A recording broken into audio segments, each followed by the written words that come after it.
A Brush with English. Learning to talk about painting and home repairs.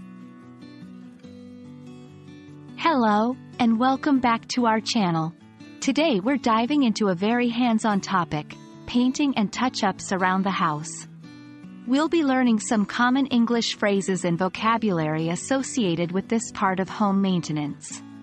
So grab your paintbrush and let's get started. Before we get into the action, it's important to familiarize ourselves with some common terms. Paintbrushes are tools that we use to apply paint. Different sizes and types of brushes are used for different tasks.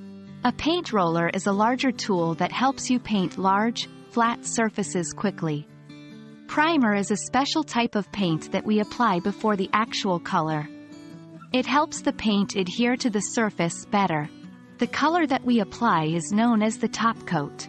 Touch-ups are small jobs where we apply a little bit of paint to cover up a chip or a stain. Now, let's talk about how we can describe the process of painting in English. We can use phrases like applying the primer or putting on the top coat to describe the painting process. When we're dealing with small imperfections, we can say we're doing some touch-ups.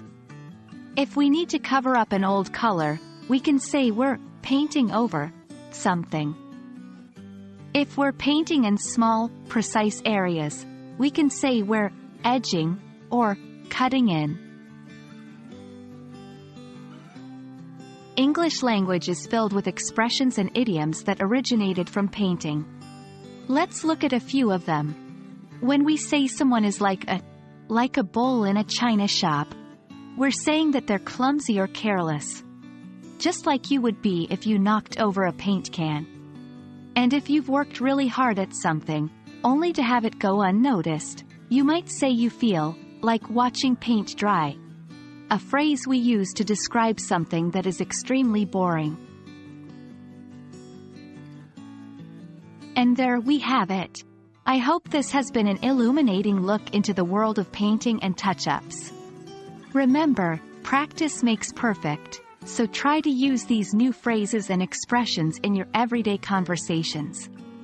Happy painting, and until next time, keep practicing your English.